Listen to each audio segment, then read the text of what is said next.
I need to fill my gas tank, but I waited to learn what our team could figure out today about a major fuel mix-up that is causing problems for drivers around the metro area. More than 200 people have now complained to the state about getting bad gas at some King Soopers, Costco, and Murphy Express stations. Fuel that made their cars sputter and shut down.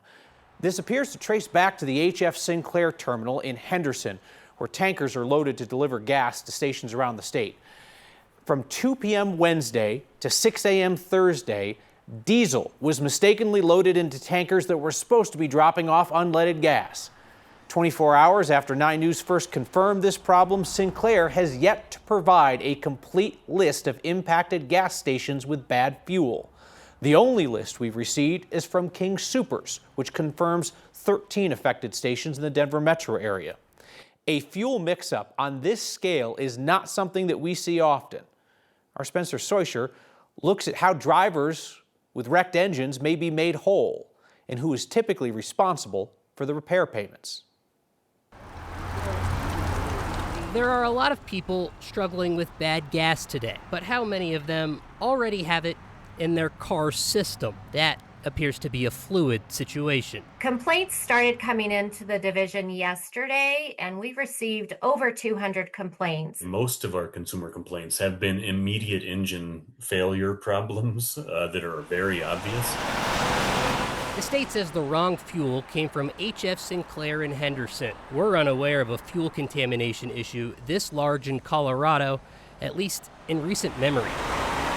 But in other states with similar fuel mix-ups, knowing who was at fault played a key role for the consumer in getting money to fix their car.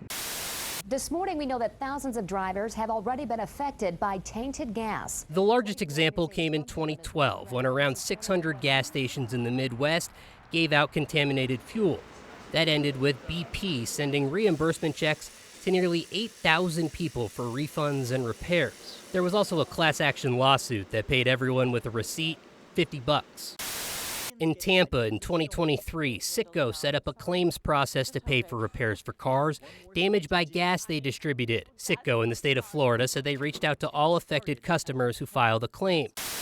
And about a month ago in Connecticut, 25 cars were damaged when a delivery company mistakenly put diesel in the wrong pumps. Connecticut's Consumer Protection Agency said that delivery company took care of the complaints.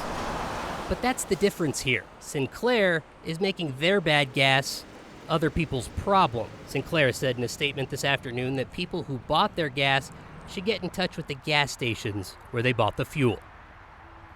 The state told us this afternoon that it does not plan to fine Sinclair unless it determines that its actions were either negligent, that they made intentional decisions to cause this, or if they aren't satisfied with the company's response to fixing these issues, which the state told us, Kyle, they think is unlikely. The problem is we don't have an idea of the scope of the issue, right? So then how do you determine where we go in these next steps? This entire thing has seemed very, very chaotic. Well, and if they would just tell people, all right, these are the stations that are affected, or this is where we dropped it off, I'm sure it would make things a lot easier for those gas stations that people are about to start contacting. Right, because I'm sure that there are affected gas stations that belong to the companies involved that are clean. Sure. It'd be good to know. Spencer Soischer, thank you.